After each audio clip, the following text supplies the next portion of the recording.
Hello! Hello, AOS fans! It's the agents of Nether Maze. Nether Maze. And we wanted to do a very quick wash-up. I'm sure there's some lovely, detailed, deep dives into the box from people like Aman at Path to Glory. So do go and check those out because they make brilliant content. But we wanted to do a quick little kind of casual guide, because you know we play more casually, to Nether Maze. And if you listen to our recent live broadcast that we did, which is on Twitch or on our Facebook page, you can find it, you might have found that we were a little bit negative about Nether Maze, or not so much about Nether Maze, but about the state of Underworld. And actually, we've played a couple of games of it now, and we wanted to have a quick chat about why we're not anymore. Yeah. I mean, we played games, no spoilers, we won't tell you what the scores were or anything like that, but we were both very happy with both games, and they weren't particularly one-sided battles, and we just really enjoyed them. Absolutely. Now, we haven't actually played the two core set teams yet. We probably used the Exiled Dead in both games and played them against the core set. One against the Skaven, one against the Elves. But I think that the Elves and the Skaven are two of the best, most interesting starter set teams of any. So we've had 6 starter sets now, maybe more than that if you count some of the extra releases like the starter sets and the Dreadfane.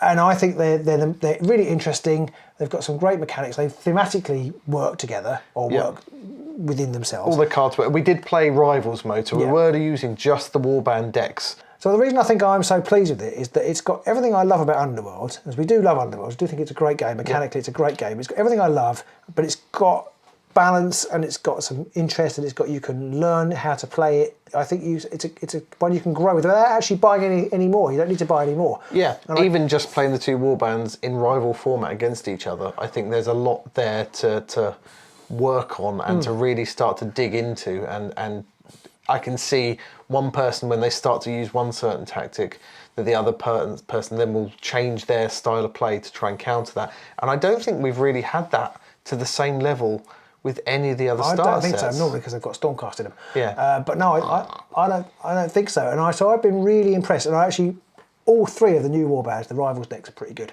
Yeah. Or they seem pretty good, seem pretty balanced. They seem very thematic as well, which is nice. And I think we've seen that a little bit with the first 2 warbands in Harrowdeep and the Ogres as well. But I think these 3 have really started to really make a cohesive little Rivals deck there, which actually is worth taking in its own right. Because you want to play it. It's interesting to play. It's got interesting things to do, and I've enjoyed. There's not many cards where you go, well, that's rubbish. I'd never take that. They all have they all fit somewhere. I've enjoyed the Illusory Might deck, but I think, as I say, straight out of the box, these 2 warbands are really well matched.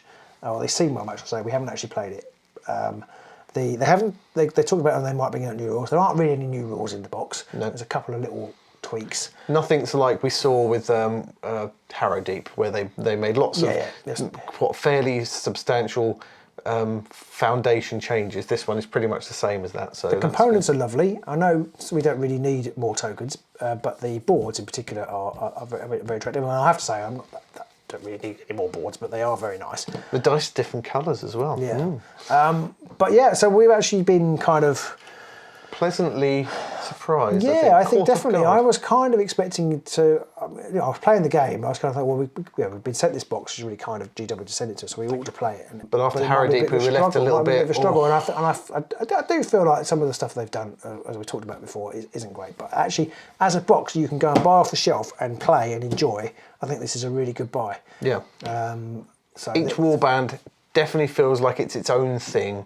I think in the early days, especially Shadespire and Nightfall days, especially once Championship really started to get going, you had a lot of the same cards in there, you saw a lot of the same stuff, and everybody was employing very similar tactics. In this one, the Skaven are all about staggering opponents. They're really interested in trying to get that aspect going.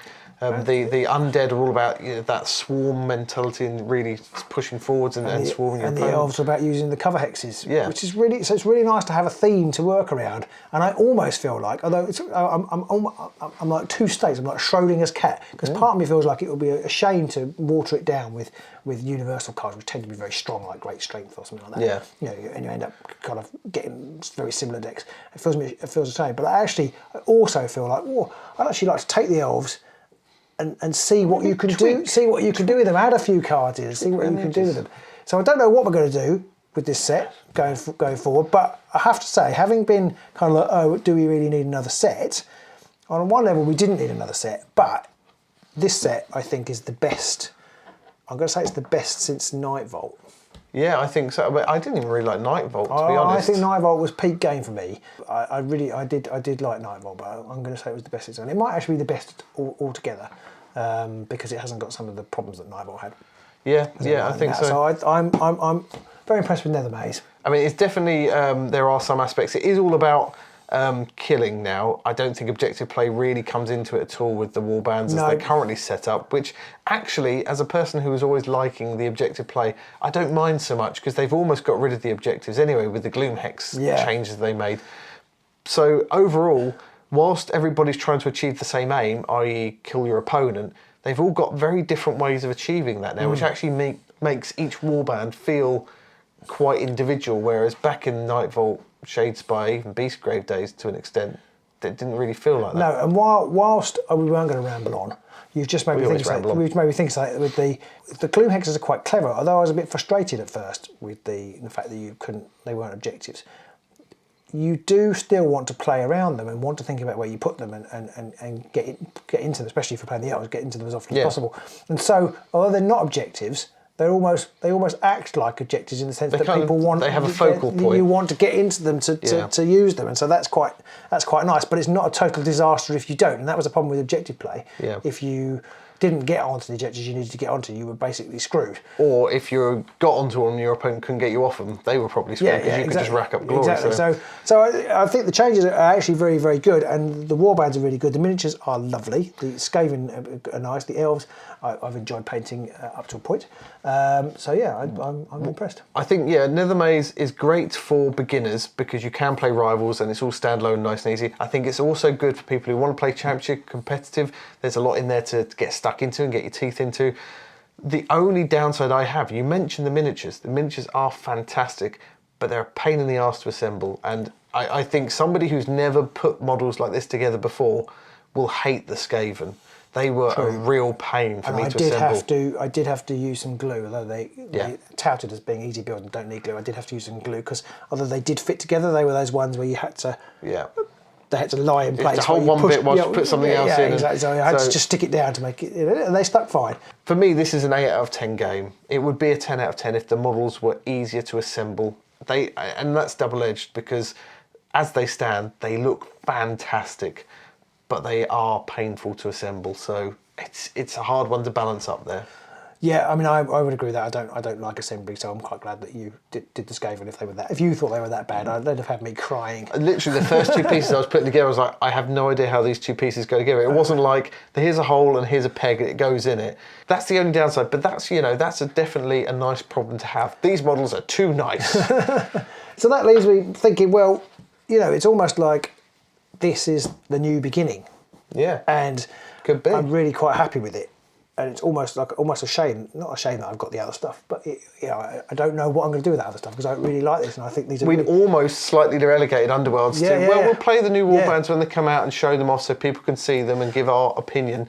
But I don't think we're going to play it as much anymore. To suddenly, oh no, so which one? Which one? And if GW keep making Rivals warbands that are as interesting as this, I could see the Rivals format. It's really going to depend how much they promote it. Cause see the real Rivals format. It's really capturing people's imaginations and playing with it. I think they really need to lean into it. Lean into Rivals. It's easy to enter. Yeah. It's easy to get used to. It will appeal to a lot of people who don't want to spend hours and hours of their life deck building. So make it happen, GW. Absolutely. So there you go. That's our quick thoughts on Nether Maze.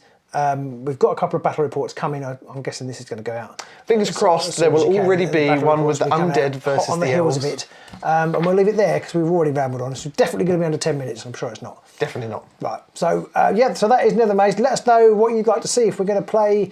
Again, I think we're definitely going to play the two Corset warbands against one another. We're going to have to now. And then we'll go from there. But let us know what you want to see. There's so many choices now. It's quite overwhelming. Please do like, subscribe, ring the bell so you see all the other content that we produce. Leave a comment below to let us know what you think of it. And if you're really feeling generous and you want to support us even more, do check us out on Patreon. There's also our Facebook page, Instagram, and if enough of you give us enough money, then we'll play full championship every day. Everything, whatever you want to see. Brilliant. All right, guys. We'll see you soon in the Nether Maze.